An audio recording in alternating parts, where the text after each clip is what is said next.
We now turn to the second case on this morning's docket. That is case number 103340, Eugene Wayne Snider, DBA West Heating and Cooling via American Family Mutual Insurance Company.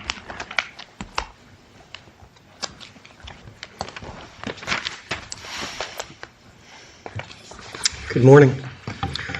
James E. Kiley, Jr. on behalf of appellant Eugene Wayne Snider. May it please the court, I'd like to reserve 5 minutes of time, if I may, for rebuttal. 5 minutes is granted. Thank you, Your Honor. KSA 40-908 says that in all actions in which judgment is rendered against any insurance company on any policy given to insure property in the state against loss, the court, in rendering such judgment, shall allow the plaintiff a reasonable sum as an attorney's fees for services in such action, including proceeding on appeal, to be recovered and collected as part of the costs. In this case, Mr. Snider was litigating an insurance policy claim. Summary judgment was entered against him in the district court. He had to appeal it to the Court of Appeals, and the Court of Appeals found that as a matter of law there was coverage and remanded it back to the district court with this language. We reversed the trial court's grant of summary judgment in favor of American Family and remand the case with directions to enter summary judgment in favor of Snider. So that was the mandate of the Court of Appeals. Judgment was not actually rendered until the case was remanded back from the Court of Appeals to the district court. Black's Law Dictionary defines rendering judgment as to pronounce, state, declare, or announce the judgment of the court. Judgment is rendered when the decision is officially announced, either orally or in open court, or by memorandum filed with a clerk. But the judgment was certain because the Court of Appeals read the policy, looked at your facts, and said, as a matter of law, this policy covers these facts, so you win. Agreed. And so send it back to the district court for further proceedings. And when the Court of Appeals remanded it back to the district court, the Court of Appeals specifically said that you shall include an award of attorney's fees pursuant to KSA 4908. And 4908 specifically says that you shall include any attorney's fees for proceeding on appeal. And so I have argued to this court that Supreme Court Rule 707B is unconstitutional in that it violates the separation of powers doctrine. Let me step back and ask you first, if you had filed a motion, there was nothing that would have stopped the Court of Appeals in entering that order in Snider 1 to say it's remanded for entry of judgment, granting summary judgment, an entry of attorney fees with appellate fees of the amount of X based upon whatever motion you had filed, and then for the district court to have determined attorney fees at the district court level, is there? If you'd followed the procedure? One of the problems with following that procedure, Supreme Court Rule 707B says that appellate courts may award attorney's fees for services on appeal in any case in which the trial court had authority to award attorney's fees. Doesn't that just mean that there is a statute that sets aside the American rule? Well, the use of the word had is a past tense of the word have, which means you're on appeal, and so it would have been a past tense, isn't it? Because the trial court ruled against my client, the trial court did not have authority to award attorney's fees. That authority didn't arise or vest until the Court of Appeals actually reversed the judgment of the trial court. At that point in time, the authority vested in any court, but that was already past the 15-day window. So at the time that the application was due, there was no authority in the trial court as a matter of law. Don't we often preserve attorney fee issues before we know whether they're authorized? I mean, if you file a petition, you're going to include in your prayer for attorney fees on the hope that there's going to be attorney fees awarded at the end.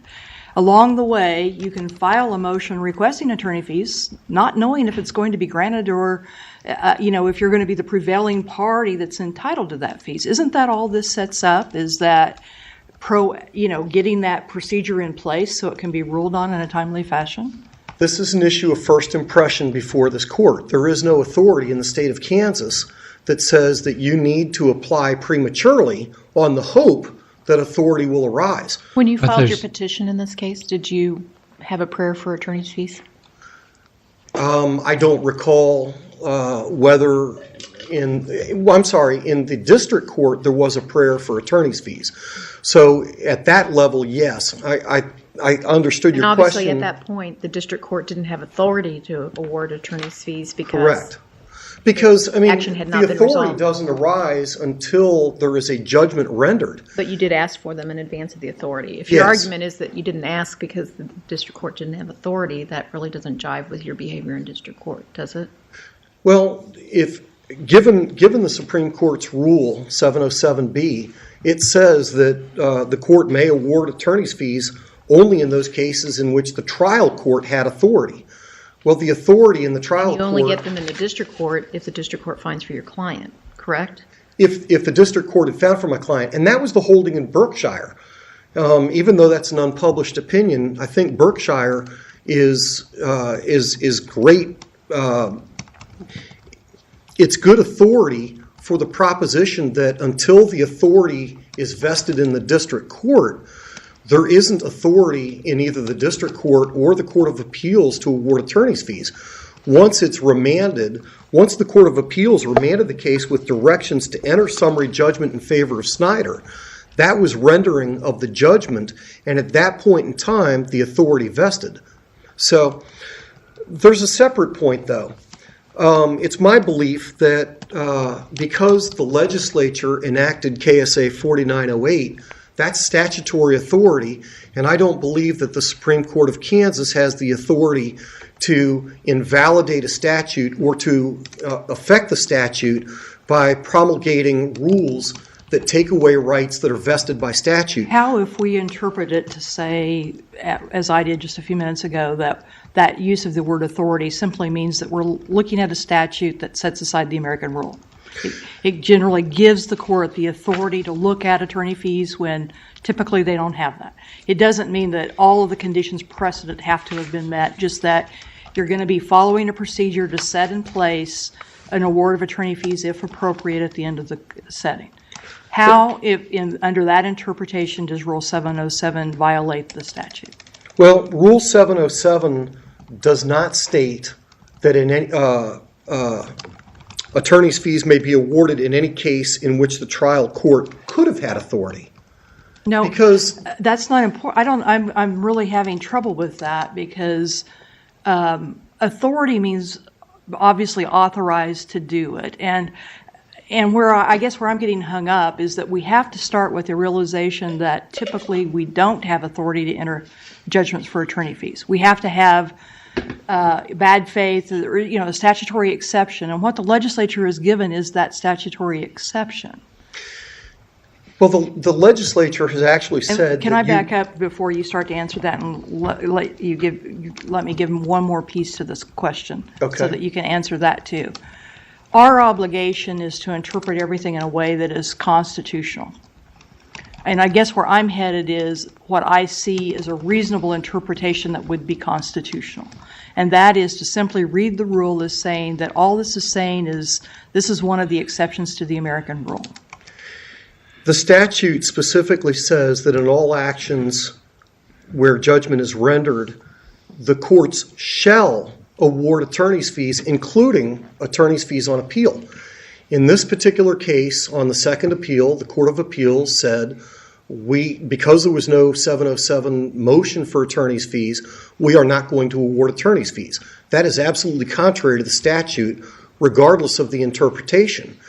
The problem with Rule 707B, as I see it, is that it says that we can award attorney's fees only where authority was vested in the trial court. That's a past tense. If the rule said where authority could have been vested in the trial court, meaning that had the court ruled favorably for Mr. Snider, then we could have awarded attorney's fees, or the trial court could have awarded attorney's fees. But that's not what Rule 707B says. It only says that we can only award attorney's fees where the trial court had authority. Not could have had, but had authority. So until the trial court actually had authority, the right didn't vest in Mr. Snider to his attorney's fees. And the mandate of the Court of Appeals remanding the case with directions to render judgment, that's when the right to attorney's fees arose. And so Counsel, does the rule have to be violative of separation of powers for you to win this case? If we interpret it as Justice Lukert has suggested, do you have an avenue to relief? I'm sorry. Do you have an avenue to relief? That's okay. I didn't hear you. I'm sorry. Would you have an avenue to relief if we interpret it as Justice Lukert has suggested? I believe there are two avenues of relief. One is the unconstitutional issue of violation of separation of powers. The other one is just fair justice. I mean, if you don't have authority to award attorney's fees until judgment is rendered, then any application for attorney's fees prior to that authority arising is premature. And so, we're caught in a catch-22 situation where you're applying for attorney's fees when the trial court clearly doesn't have authority yet. And until the Court of Appeals rules and reverses the judgment of the trial court, that authority doesn't arise. So, I mean, just in pure justice, I mean, in fairness, either Rule 707B should be amended to include the words, where the trial court could have had authority. I mean, if that were the language of the rule, then in any case where the trial court could have had authority had it ruled in favor of one party or the other, then you'd be entitled to an award of attorney's fees. We see motions for attorney fees that we deny because there's no authority. I'm still having a little bit of trouble understanding why a motion can't be filed on the hope and prayer that the motion will be granted, because I think that's often how we set up procedures, is not knowing what the outcome will be, but to set it up so that it's dealt with as we move through the process. I would agree that would make sense, except for one thing. That's not what the rule says. Because Supreme Court Rule 707 is absolute in saying the trial court must have had authority, then you can't. I'd be violating Supreme Court Rule 707 in applying prematurely under the way the rule is written now. Now, if the court were to amend Rule 707B to say in any case where the court could have had authority, if we had ruled in your favor, that would be a different story. And in that case, every case would have to apply for attorney's fees on the hope and prayer that the court's going to grant them. When I read the rule, I said, I looked at this and I said, the trial court definitely did not have authority, and so therefore it's premature at this point in time to apply for my attorney's fees. Once the Court of Appeals reversed and remanded, then the authority arose, and the interesting thing is the statute, KSA 4908, says that the court, in rendering such judgment, shall allow the plaintiff a reasonable sum as attorney's fees for services, including proceeding on appeal. Well, that and it is to be recovered and collected as part of the costs.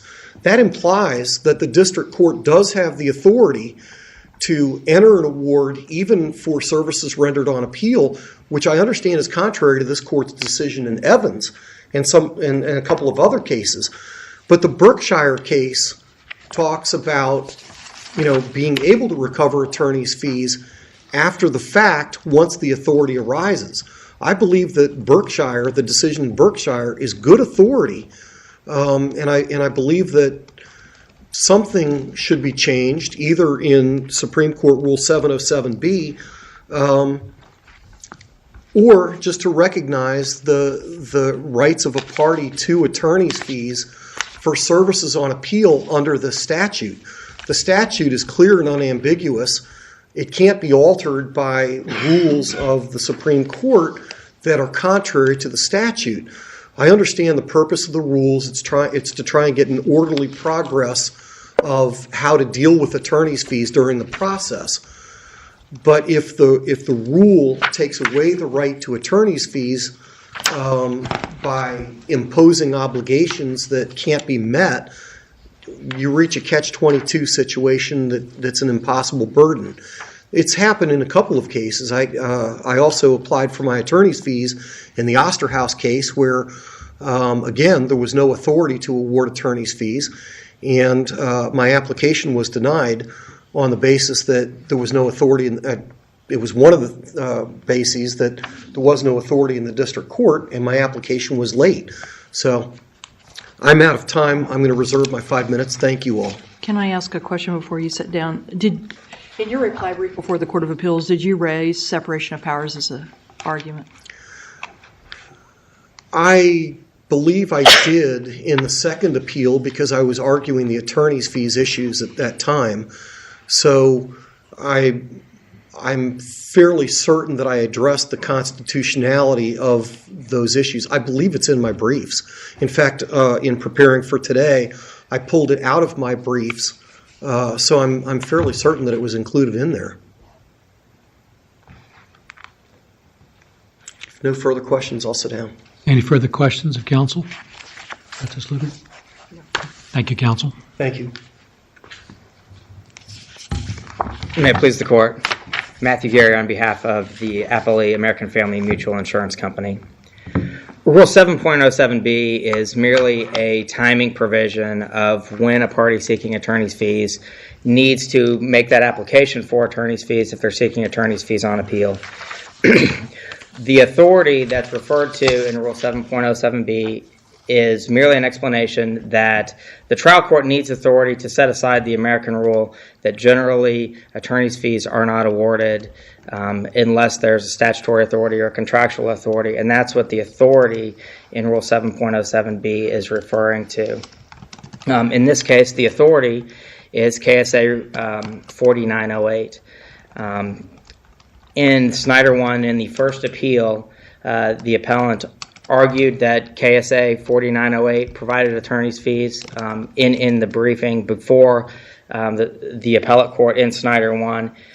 There was also an argument that alternatively KSA 4256 would have provided attorney's fees because there was an argument that American Family denied this claim without just cause or excuse. Therefore, the attorney's fees issue was clearly in front of the appellate court in Snider 1, yet the appellant simply failed to comply with Rule 7.07b, and by failing to comply with Rule 7.07b, waived any claim of attorney's fees that the appellant may have had for fees that may have been incurred on appeal in Snider 1. Did you raise in Snider 2 this timeliness issue, 707 issue? Yes. Okay. Yeah, and yes, that's why the Court of Appeals addressed it? That's correct. Okay. So the Court of Appeals in Snider 2 awarded merits fees for work that was done before the trial court, but did not award merits fees for work that was done before the appellate court. There's no separation of powers issue with regard to Rule 7.07b. Separation of powers issues only arise when there's a conflict between a rule and a statute. In this case, there's no conflict between KSA 4908 and Rule 707b. Rule 707b, as I've said, is merely a timing provision. It does not take away any substantive right that an appellant may have to attorney's fees. It merely sets forth the procedure that an appellant who is seeking attorney's fees on appeal must follow in order to make a proper application for those attorney's fees. The substantive right to attorney's fees is not affected by Rule 707b. Why isn't, I'm a little confused, why isn't the appellant's interpretation of 707 reasonable in light of the fact that it says it refers to authority, and clearly here there was no authority of the trial court until the judgment was entered, and that didn't happen until it came up and was reversed by the Court of Appeals. Well, it's really kind of a simple analysis, and it seems like a potentially reasonable analysis, and I understand the argument that, well, he could have hedged his bets and went ahead and filed a motion anyway, even though he interpreted the statute to require a judgment first, which he didn't have. But why isn't that a reasonable reading of that rule? Well, I think when you look at the purpose of the rule, which is to promote efficient resolutions surrounding costs and attorney's fees on appeal, that there's no practical purpose to have attorney's fees on appeal determined by a trial court if the party seeking attorney's fees lost at the trial court. Yet if the party seeking attorney's fees had prevailed at the trial court, then the Court of Appeals would determine the amount of attorney's fees on appeal. I think the reasonable interpretation is that attorney's fees on appeal are determined by the Court of Appeals. It's not two separate paths, if you will, based upon whether the party seeking attorney's fees prevailed at the trial court or whether they did not prevail at the trial court. There's just no practical reason why, in this case, why the trial court should be determining appellate attorney's fees in this case, because the appellant did not prevail at the trial court, whereas if it was reversed and American Family had lost at the trial court and then appealed, that the appellant would have had to have sought attorney's fees before the Court of Appeals. When the Court of Appeals sent it back the first time and said you need to determine attorney fees, they didn't specify, did they? No, they did not. They didn't say, and by the way, don't consider appellate attorney fees because we're not going to allow you to have those because you didn't file a motion in this court. They just said, trial court, we've got a judgment now, determine the attorney fees. Trial court does that, includes appellate attorney fees, and now it comes back and the Court of Appeals says, oh, sorry, we didn't want you to determine appellate attorney fees. Isn't that kind of what happened? Kind of, but I don't know if that's exactly what the trial court, in awarding attorney's fees, whether the trial court clearly awarded attorney's fees for attorney's fees on appeal. The trial court awarded $5,000 in attorney's fees. The Court of Appeals increased that amount to $19,000 for merits fees and then $500 for fees on fees for the work that was done before the trial court. Is that a procedural hurdle to us even talking about this issue? I'm sorry, I don't understand the question. We don't even know that there were any attorney fees awarded at the district court level, do we? For appellate fees? I think that's correct. I think when you... So is this whole issue just pure dicta? I don't think so. I think that what the Court of Appeals determined in this case, it looked to see whether the trial court abused its discretion in awarding $5,000 as a reasonable attorney's fees. Then it determined that the Court of Appeals did abuse its discretion and found that $19,000 was a reasonable attorney's fees. The Court of Appeals also determined, I believe that the Court of Appeals did determine that the trial court considered appellate attorney's fees, and then it found that as a matter of law that the trial court erred by considering appellate attorney's fees. But you didn't appeal that. That's correct. And so they did not really have the issue before them that there was an improper consideration of the appellate attorney fees, if assuming that is even what happened. That's correct. We have not appealed, American Family has not appealed any issue in this case, and I think that is important to the second issue, which is the fees on fees, is that all of the work that's being done in the protracted litigation in this case is being caused, or being, I shouldn't say caused, but has been initiated by the appellant in this case, that at all stages of this litigation, regarding attorney's fees, American Family has been willing to pay the amounts that the courts have ordered. That once the Court of Appeals entered its decision in this case, American Family chose not to file a petition for review in this case and was willing to pay that amount. When the trial court awarded its $5,000, American Family didn't appeal that judgment and was willing to pay that amount as well. So assuming that, I guess I'm confused because earlier you told me that you had raised the issue, but you raised the issue of the timeliness, but you didn't cross appeal. That's correct. That's correct. So you raised the issue in your brief, and the Court of Appeals considered it, but you didn't actually cross appeal. That's correct. The appellant in the attorney's fees appeal stated that the trial court abused its discretion in awarding $5,000 in attorney's fees. The appellant then sought approximately $20,000 or $22,000 in attorney's fees for work that was done before the trial court, and $20,000 or $22,000 for work that was done in front of the appellate court. And that was what was raised in the appellant's brief. In reply to that, our response was the trial court did not abuse its discretion in only awarding $5,000 in attorney's fees. And one of the reasons it did not abuse its discretion was because it would have been improper for the trial court to even consider that $22,000 in attorney's fees that the appellant was seeking for work that was done on the Snider 1 appeal.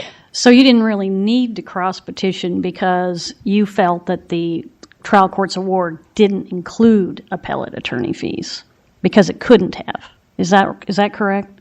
I don't know. This is a little bit of a confusing scenario here. We didn't need to cross-petition because we didn't think that $5,000 was an abuse of discretion in the award of attorney's fees.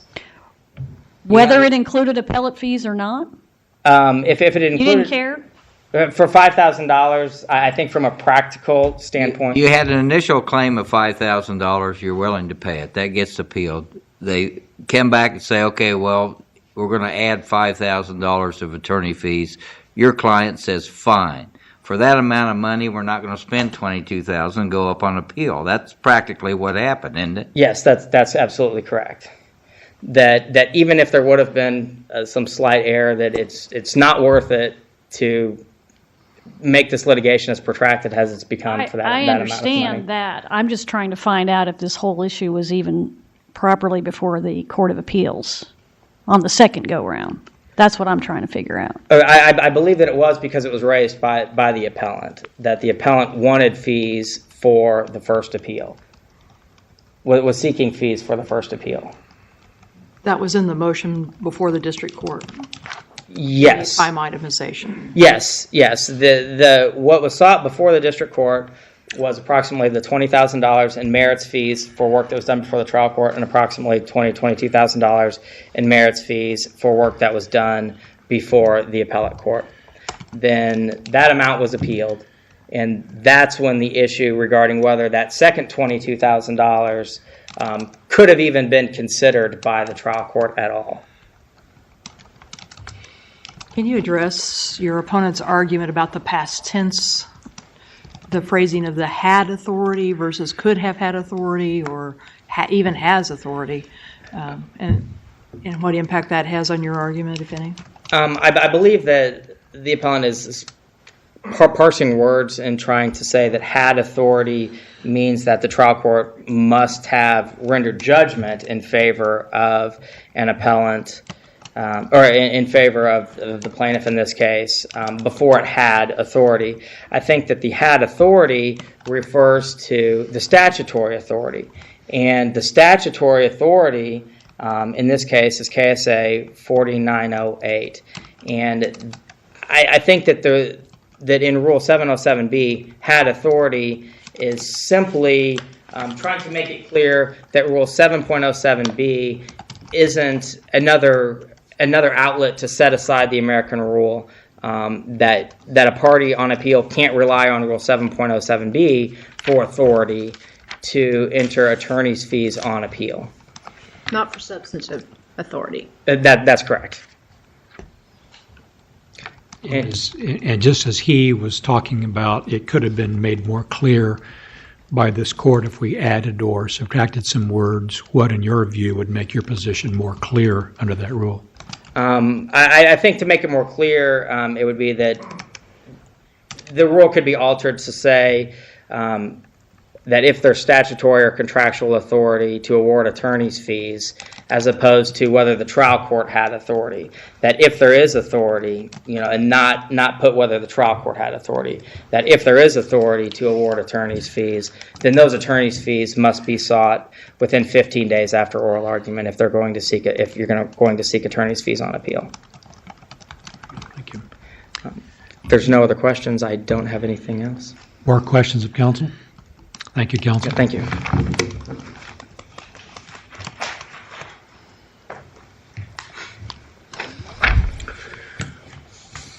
It pleased the court.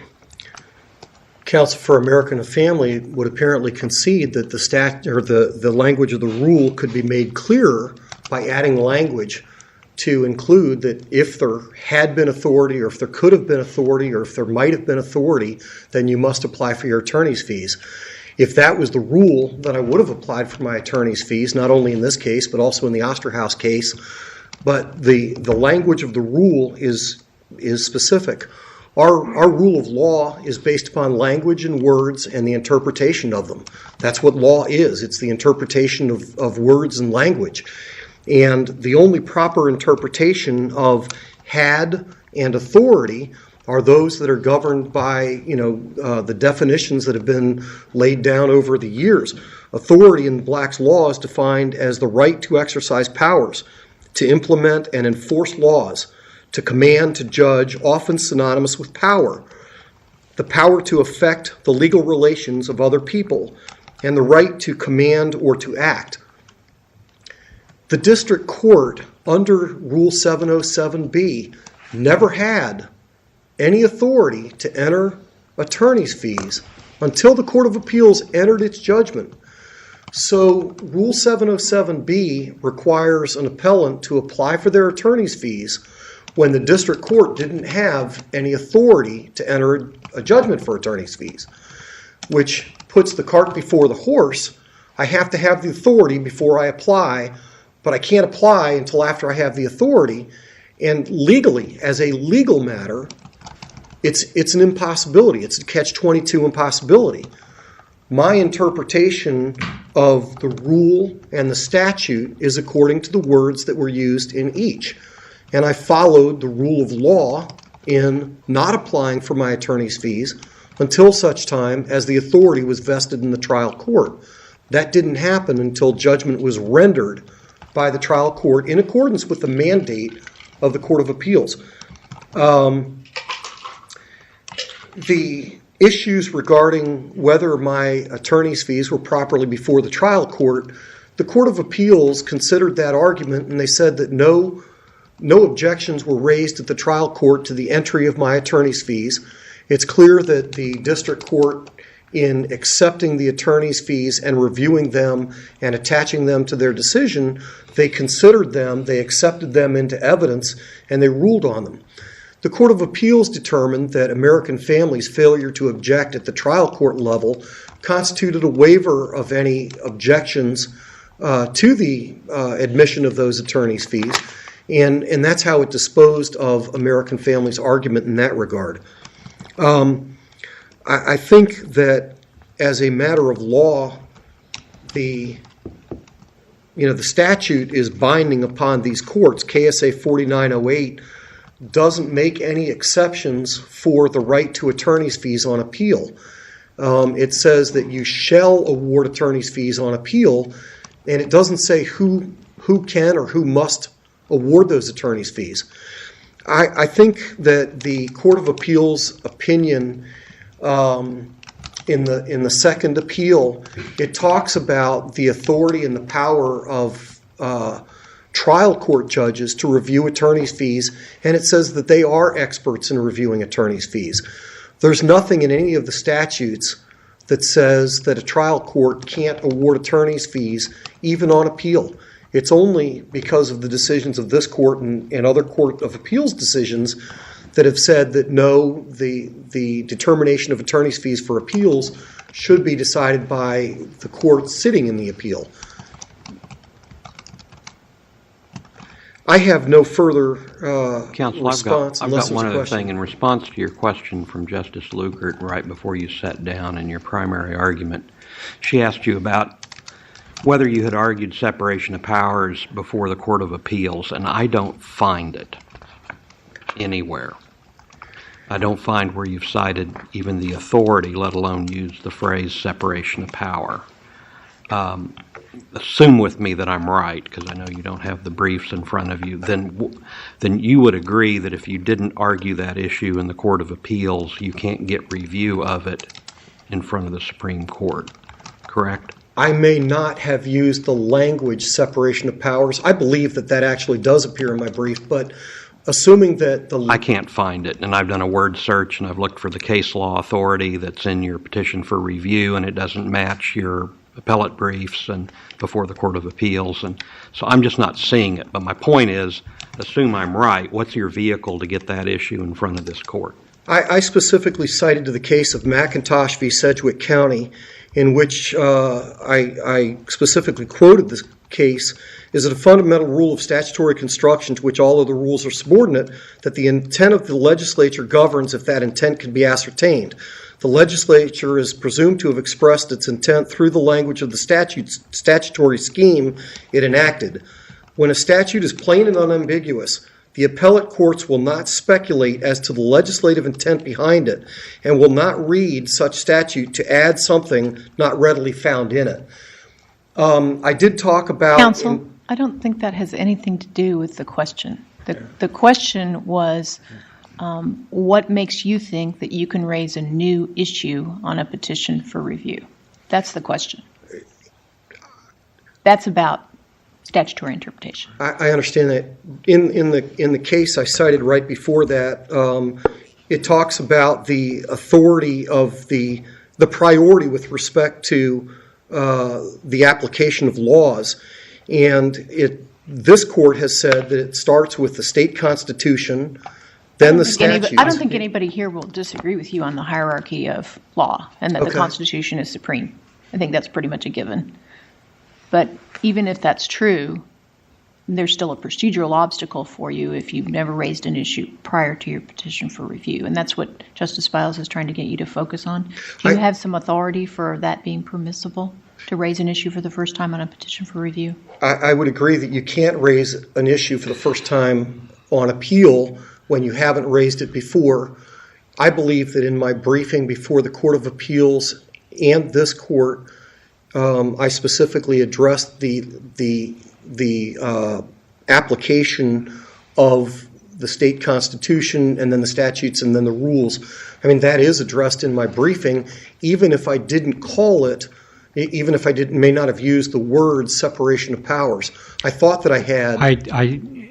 Let me try it. It doesn't sound to me like you're understanding either my colleagues' questions, and I may fail as well. I'm so sorry. You have assumed, for the sake of Justice Biles' question, that you had not raised it previously. And you have said, basically, as a result, I would be barred from arguing that point to the Supreme Court unless, and we're asking you to fill in the blank after unless. This court can review matters for the first time on appeal where they are issues of law, and I believe this is an issue of law that can be addressed by this court. And I apologize if I misunderstood the questions. But I believe this court does have the power to review its own decisions and its own rules and determine whether they are constitutional in the first instance. So with that, I'll sit down unless there are any further questions. Any further questions of counsel? Thank you, counsel. Thank you. Thank you both for your arguments this morning. The court will take this matter under advisement.